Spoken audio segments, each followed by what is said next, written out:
Hello guys. आज हम modern Indian history के एमसीक्यू टाइप क्वेश्चन कर रहे हैं। तो welcome to our YouTube channel. तो हमारे पास फर्स्ट क्वेश्चन है, the immediate cause of revolt of 1857।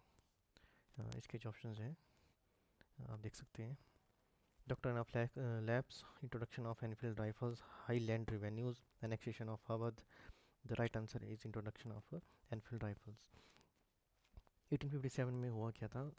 1857 के दौरान ऐसी एक र्यूमर फैल गया कि जो एनफील्ड राइफल्स थी उनके अंदर जो था वो काऊ और पिग जो फैट था, ठीक है, वो यूज़ हो रहा था, जो कि हिंदू और मुस्लिम दोनों के लिए ही हिंदू और मुस्लिम जो थे उन दोनों के सेंटिमेंट्स को हर्ट कर रहा था, ठीक है। तो ये की इमीडिएट कॉज था। ये एक्सप्लेनेशन है इसकी। और नेक्स्ट क्वेश्चन है, the revolt of 1857 also known as, क्या बोलते हैं रिवोल्ट ऑफ 1857 को? The Indian war of independence, right. The sipahi mutiny, right. The first war of Indian independence, right. The right answer is all of the above. The sipahi mutiny जो था वो उसको बोलते थे ब्रिटिश, जो ब्रिटिश थे उन्होंने इसको बोला था, ठीक है। और जो इंडियन वॉर ऑफ इंडिपेंडेंस था ये बोला था आपका इंडियन जो नेशनलिस्ट थे उन्होंने बोला था, ठीक है। और in the first war of Indian independence ये भी इंडियंस ने ही बोला था, ठीक है। तो राइट आंसर है ऑल ऑफ द अबव। ये लिखा है देखो एक्सप्लेनेशन में, ब्रिटिश ने बोला था सिपाही म्यूटिनी, और इंडियन वॉर ऑफ इंडिपेंडेंस बोला था इंडियन नेशनलिस्ट ने। तो first war of Indian independence भी इसको बोल देते हैं, इंडियन नेशनलिस्ट ने इसको बोला था। तो नेक्स्ट क्वेश्चन है हमारे पास, who was proclaim the emperor of India during the revolt of 1857। तो एम्परर किसको घोषित किया गया था 1857 के रिवोल्ट में? उस टाइम जो था वो एम्परर घोषित किया गया था बहादुर शाह जफर। राइट आंसर है, ठीक है। ये इमेज है बहादुर शाह जफर की उस टाइम की। बहादुर शाह जफर जो थे ये लास्ट मुगल एम्परर थे, ठीक है। इनको डिक्लेयर किया गया था emperor of India by the रेवल इन दिल्ली, ठीक है।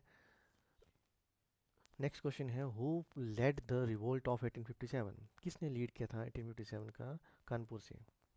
ये ऑप्शन क्वेश्चन ध्यान से पढ़ना है। और कानपुर जो है वो वहाँ से लीड किया था नाना साहेब। नाना साहिब ने जो था उसको लीड किया था कानपुर से, ठीक है।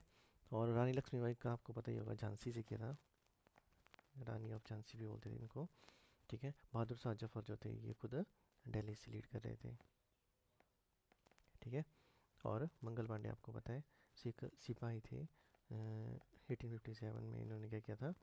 1857 में इन्होंने मतलब अपने जो इनके सीनियर थे उनके विरुद्ध जो था ये सबसे पहले उठ खड़े हुए थे, ठीक है। बाद में इनको फांसी की सज़ा सुना दी गई थी। जो नाना साहिब थे इनको adopted son of Peshwa Bajirao second भी बोल दिया जाता है, ठीक है। और इन्होंने लीड किया था कानपुर से, ठीक है, नाना साहिब ने। विच of the following British officers suppress the revolt of 18 revolt in Lucknow? तो लखनऊ में किसने सप्रेस किया था? तो इसका जो राइट आंसर है वो है सर कॉलिन कैंपबेल, ठीक है। ये सर कॉलिन कैंपबेल, तो इन्होंने एक सिग्निफिकेंट रोल जो था वो प्ले किया था लखनऊ में, ठीक है, इसको दबाने के लिए, सप्रेस करने के लिए। Which one of the following princely state did not join the revolt of 1857? कौन सी प्रिंसली स्टेट थी जिसने ज्वाइन ही नहीं किया था रिवोल्ट ऑफ 1857 को?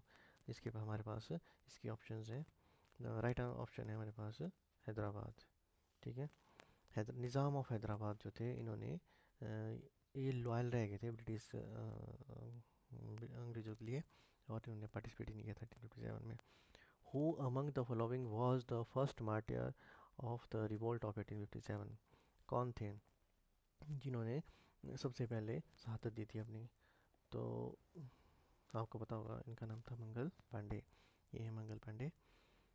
और मंगल पांडे एक सोल्जर थे ब्रिटिश इंडियन आर्मी में, वॉज द फर्स्ट, ये जो थे ये फर्स्ट थे to rebel against his officers and was later hanged for his action. उसके लिए इनको बाद में फांसी की सजा भी दे दी गई थी। Revolt of 1857 was described as sipahi mutiny. इसको सिपाही म्यूटिनी मैंने बोला आपको, अंग्रेजों ने बोला था, तो उनका नाम था जॉन लॉरेंस। ठीक है, जॉन लॉरेंस जो थे एक ब्रिटिश ऑफिशियल थे, refer to the revolt as a mutiny primarily initiated by the Indian soldiers. Which of the next question है, which of the following was not a cause of 1857? कौन सा cause he नहीं है revolt of 1857 का? Yes, right option है abolition of सती। ठीक है, abolition of सती जो था ये पार्ट था सोशल रिफॉर्म पॉलिसीज़ का। ठीक है, ब्रिटिश सोशल रिफॉर्म पॉलिसीज़ का, but it did not directly contribute to the revolt of other factors such as economic exploitation, discrimination and military grievances। कौन कौन से दूसरे फैक्टर थे? इकोनॉमिक एक्सप्लोइटेशन हो रहा था, ठीक है, और डिस्क्रिमिनेशन इनके साथ होता था, और मिलिट्री ग्रीवेंसीज इनके साथ थे। ठीक है, मतलब एक पद से ज़्यादा, मतलब इनको बाद में ऑफिशियल जो पद थे, बड़े पद थे, उनके ऊपर इनको नियुक्ति नहीं दी जाती थी। ठीक है, इंडियंस को। तो who was, next question, who was the British governor general during the revolt of 1857? Revolt of 1857 के टाइम ब्रिटिश गवर्नर जनरल कौन थे? आपको पता ही होगा, ये थे लास्ट गवर्नर जनरल उस टाइम। ठीक है, और last governor general of India Lord Canning is right answer, और फर्स्ट वाइसरॉय ऑफ इंडिया भी बने हैं। ठीक है, ये है हमारे पास Lord Canning was the governor general of, he was the governor general of India and